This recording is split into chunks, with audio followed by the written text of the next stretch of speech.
आदरणीय श्रोता मित्र, कार्यक्रम संचालक मैथिली स्टार इंटरटेनमेंट के साथ में हम अनिल शाह स्वागत अछि मैथिली कार्यक्रम में जे अपने सबके दुख दर्द सुने ला मिले।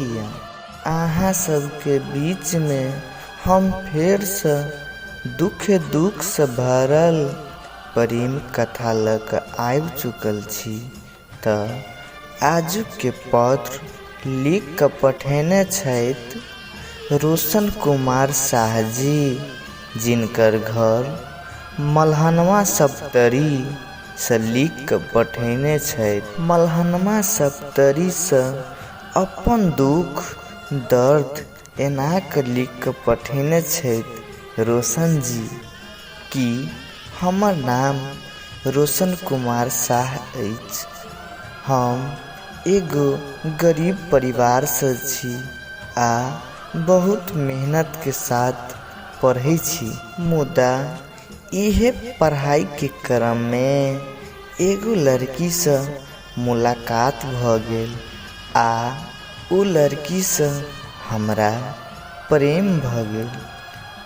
प्रेम भेला के बाद हम दुनू गोटे बहुत खुश छली आ दुनू गोटे अपन जीवन में जे सोचैया कि हम ई काम करब आ हम अपन जीवन के एकदम नीक बनाएब, ओहने हमहू सोचने छली।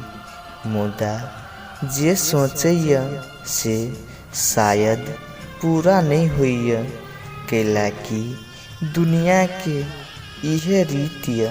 बस उनका खातिर अतेक मेहनत के लिए अपन घर परिवार में किनको बात नहीं मानली, मुदा उ हमरा छोड़ देलक आ हमर दुख दर्द नहीं बुझलक। बस उ दोसर के बात में आबि क हमरा हमर जिंदगी से खेल क हमर दिल दुखैलक आ हमरा दुख कष्ट देलक।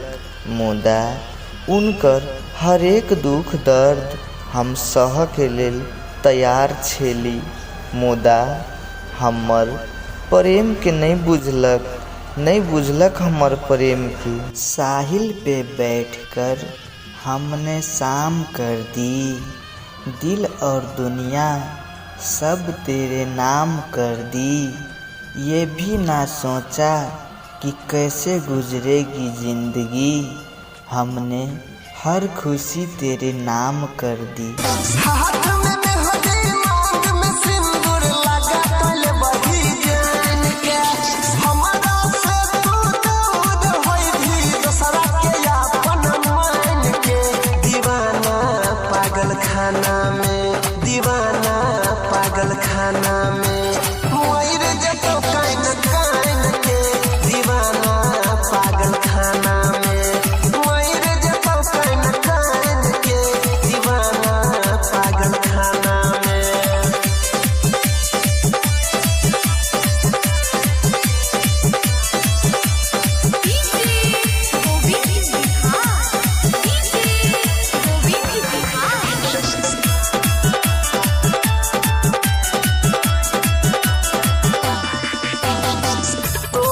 सूरतिया देखबो नहीं तो छतिया फटतई।